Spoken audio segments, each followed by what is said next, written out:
BA 4ನೇ semester ಎಲ್ಲ ವಿದ್ಯಾರ್ಥಿಗಳಿಗೆ ಮತ್ತೊಂದು ವಿಡಿಯೋಗೆ ಪ್ರೀತಿಯ ಸ್ವಾಗತ. ಇವತ್ತಿನ ಒಂದು ವಿಡಿಯೋದಲ್ಲಿ ರಾಜ್ಯಶಾಸ್ತ್ರ DSC 7ರ ಅಧ್ಯಾಯ 2 ಉತ್ಪಾದನಾ ಮಾದರಿ ಮತ್ತು ವರ್ಣಾಶ್ರಮ ಧರ್ಮ ಕುರಿತಾದ ದೃಷ್ಟಿಕೋನಗಳ ಎಂಬ ಅಧ್ಯಾಯದಲ್ಲಿ ಈಗಾಗಲೇ ನಾವು ಆ ಅಧ್ಯಾಯದ ಕುರಿತು ಪರೀಕ್ಷೆಯಲ್ಲಿ ಕೇಳುವಂತಹ 10 ಅಂಕದ ಅಥವಾ 5 ಅಂಕದ ಪ್ರಶ್ನೋತ್ತರಗಳನ್ನು ಚರ್ಚೆ ಮಾಡ್ತಾ ಬರ್ತಾ ಇದ್ವಿ.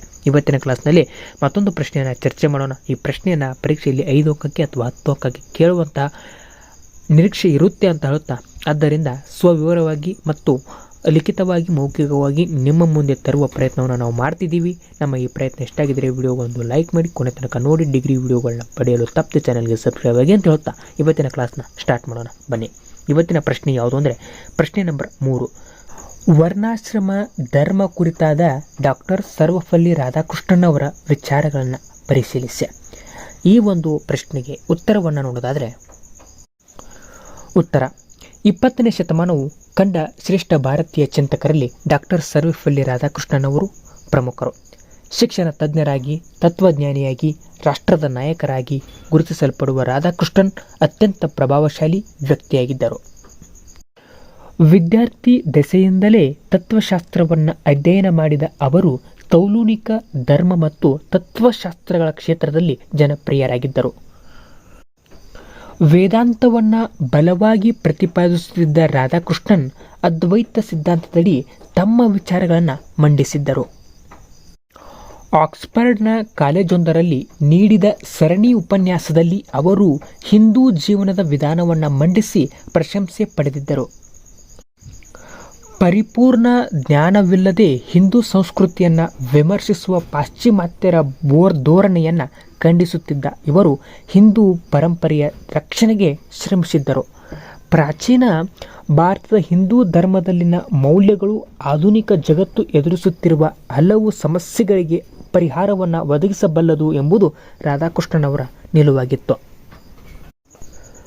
ತಮ್ಮ ಬರಹ ಮತ್ತು ಭಾಷಣಗಳ ಮೂಲಕ ಪಾಶ್ಚಿಮಾತ್ಯ ಜಗತ್ತು ಹಿಂದೂ ಧರ್ಮ, ಭಾರತ ಮತ್ತು ಪೂರ್ವದ ತತ್ವಜ್ಞಾನವನ್ನು ಅರಿಯುವಂತೆ ಮಾಡಿದ್ದ ರಾಧಾಕೃಷ್ಣನರನ್ನು ಪಾಶ್ಚಿಮಾತ್ಯ ಜಗತ್ತಿನ ಹಿಂದುತ್ವದ ಪ್ರತಿನಿಧಿ ಮತ್ತು ಪಾಶ್ಚಿಮಾತ್ಯ ಹಾಗೂ ಪೌರಾತ್ಯ ಜಗತ್ತುಗಳ ನಡುವಿನ ಸೇತುವೆ ಎಂಬುದಾಗಿ ಪರಿಗಣಿಸಲಾಗುತ್ತದೆ. ಹೀಗೆ ಹಿಂದೂ ಧರ್ಮದ ಬಗೆಗೆ ಆಳವಾದ ಜ್ಞಾನ ಹೊಂದಿದ್ದ ಡಾಕ್ಟರ್ ರಾಧಾಕೃಷ್ಣನ್ ಪ್ರಾಚೀನ ಹಿಂದೂ ಸಮಾಜದಲ್ಲಿದ್ದ ವರ್ಣಾಶ್ರಮ ಧರ್ಮದ ಕುರಿತಂತೆ ವಿಭಿನ್ನ ದೃಷ್ಟಿಕೋನಗಳನ್ನು ಹೊಂದಿದ್ದರು. ವರ್ಣಾಶ್ರಮ ಧರ್ಮ ಕುರಿತಂತೆ ಅವರ ಪ್ರಧಾನ ವಿಚಾರಗಳನ್ನು ಈ ಮುಂದೆ ಸಂಕ್ಷಿಪ್ತವಾಗಿ ತಿಳಿದುಕೊಳ್ಳೋಣ ಹೋಗೋಣ ಬನ್ನಿ. ಅದರಲ್ಲಿ ಒಂದು ಆಧ್ಯಾತ್ಮಿಕ ಸಮಾನತೆಯ ಸಾಧನೆ. ರಾಧಾಕೃಷ್ಣನ್ ದೃಷ್ಟಿಯಲ್ಲಿ ವರ್ಣಾಶ್ರಮ ಧರ್ಮವು ಪ್ರತಿಯೊಬ್ಬ ವ್ಯಕ್ತಿಗೆ ಆಧ್ಯಾತ್ಮಿಕ ತಳಹದಿಯುಳ್ಳ ಸಮಾನತೆಯನ್ನು ಒದಗಿಸಬಲ್ಲ ಪರಿಕಲ್ಪನೆ. ಪ್ರತಿಯೊಬ್ಬ ವ್ಯಕ್ತಿ ವರ್ಣ ವ್ಯವಸ್ಥೆಯ 4 ವರ್ಗಗಳ ಪೈಕಿ ಯಾವುದಾದರೂ ಒಂದು ವರ್ಣದಲ್ಲಿ ಸ್ಥಾನ ಹೊಂದಲು ಅವಕಾಶವಿರುತ್ತದೆ. ವ್ಯಕ್ತಿಯು ತಾನು ಸೇರಿರುವ ವರ್ಣದ ಕರ್ತವ್ಯ ಮತ್ತು ಸೌಲಭ್ಯಗಳನ್ನು ಪಡೆದು ಬೆಳವಣಿಗೆ ಹೊಂದಲು ಸಾಧ್ಯವೆಂಬುದು ಅವರ ನಂಬಿಕೆಯಾಗಿತ್ತು. ಈ ಮೂಲಕ ಸಮಾನತೆಯನ್ನು, ಅಂದರೆ ಚಾತುರ್ವರ್ಣಗಳಲ್ಲಿ ತನ್ನ ಗುಣ ಮತ್ತು ಸಾಮರ್ಥ್ಯವನ್ನಾಧರಿಸಿ ವರ್ಣಾಶ್ರಮ ವ್ಯವಸ್ಥೆಯು ಭಾಗವಾಗಲು ಸಮಾನ ಅವಕಾಶವಿರುವುದನ್ನು ರಾಧಾಕೃಷ್ಣನ್ ಬಲವಾಗಿ ಪ್ರತಿಪಾದಿಸಿದ್ದರು. ಇನ್ನು ಎರಡನೇದಾಗಿ ಬರುವುದು ಸಾಮಾಜಿಕ ನ್ಯಾಯದ ಪ್ರತೀಕ.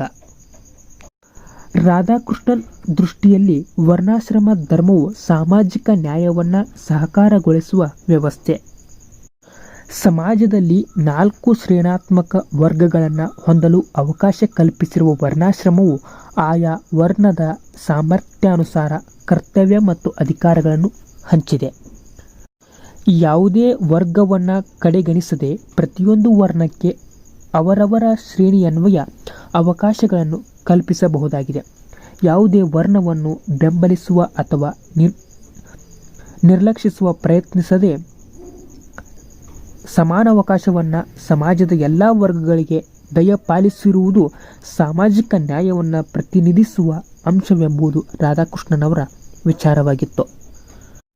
ಮೂರನೇದಾಗಿ ಬರುವುದು ಮೋಕ್ಷ ಸಾಧನೆಯ ಮಾರ್ಗ. ರಾಧಾಕೃಷ್ಣರ ದೃಷ್ಟಿಯಲ್ಲಿ ವರ್ಣಾಶ್ರಮ ಧರ್ಮದ ಭಾಗವಾಗಿರುವ ವ್ಯಕ್ತಿ ಜೀವನದ 4 ಹಂತಗಳು ಆತ್ಮ ಸಾಕ್ಷಾತ್ಕಾರದ, ಅಂದರೆ ಮೋಕ್ಷದ ಮಾರ್ಗವೆನಿಸಿವೆ. ಬ್ರಹ್ಮಚರ್ಯಾಶ್ರಮ, ಗೃಹಸ್ಥಾಶ್ರಮ, ಮನಪ್ರಾಸ್ಥಾಶ್ರಮ ಹಾಗೂ ಸನ್ಯಾಸಾಶ್ರಮವೆಂಬ ಮಾನವ ಜೀವಿತಾವಧಿಯ ಪ್ರತಿ ಹಂತ ತನ್ನದೇ ಆದ ಕರ್ತವ್ಯಗಳನ್ನು ಪಡೆದಿರುತ್ತವೆ. ಆಯಾ ಆಶ್ರಮ ಹಂತದ ಜವಾಬ್ದಾರಿಗಳನ್ನು ದಕ್ಷತೆಯಿಂದ ಪ್ರಾಮಾಣಿಕವಾಗಿ ನಿರ್ವಹಿಸಿದರೆ ಮೋಕ್ಷ ಪ್ರಾಪ್ತಿ ಸುಲಭವೆಂಬುದು ಅವರ ನಂಬಿಕೆಯಾಗಿತ್ತು. ಇನ್ನು 4ನೇದಾಗಿ ಬರುವುದೇ ಜೀವನದ ವಿಧಾನ. ರಾಧಾಕೃಷ್ಣನ ದೃಷ್ಟಿಯಲ್ಲಿ ಹಿಂದೂ ಧರ್ಮವು ತತ್ವಶಾಸ್ತ್ರೀಯ ಮತ್ತು ಪ್ರಾಯೋಗಿಕ ಆಯಾಮವನ್ನು ಹೊಂದಿತ್ತು.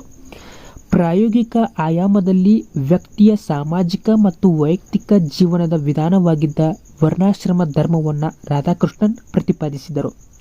ಸಮಾಜವನ್ನು 4 ವರ್ಣಗಳಾಗಿ ಮತ್ತು ವ್ಯಕ್ತಿಯ ಜೀವಿತಾವಧಿಯನ್ನು 4 ಹಂತಗಳಾಗಿ ಪ್ರತಿಪಾದಿಸುವ ವರ್ಣಾಶ್ರಮ ಧರ್ಮವು ಚಿಂತನೆಯಾಗಿರದೆ ಪ್ರಾಯೋಗಿಕ ಲಕ್ಷಣವುಳ್ಳ ಜೀವನ ವಿಧಾನವೆಂಬುದು ಅವರ ನಂಬಿಕೆಯಾಗಿತ್ತು. ಇಷ್ಟು ಧರ್ಮಾಶ್ರಮ ಮತ್ತು ವರ್ಣ ವ್ಯವಸ್ಥೆಯ ಬಗ್ಗೆ ರಾಧಾಕೃಷ್ಣನ್ ಅವರ ಒಂದು ದೃಷ್ಟಿಕೋನವನ್ನು ಈ ರೀತಿಯಾಗಿ ನಾವು ಸ್ವವಿವರವಾಗಿ ನೋಡಬಹುದು ಅಂತ ಹೇಳ್ತಾ ಈ ಒಂದು ಪ್ರಶ್ನೆಗೆ ಸ್ವಾರಸ್ಯವಾದಂಥ ಉತ್ತರವಾಗಿತ್ತು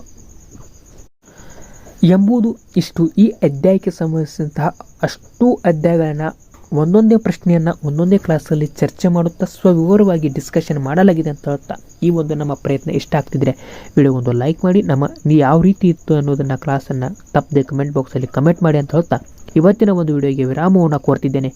ಎಲ್ಲರಿಗೂ ನಮಸ್ಕಾರ. ಜೈ ಹಿಂದ್, ಜೈ ಕರ್ನಾಟಕ ಮಾತೆ.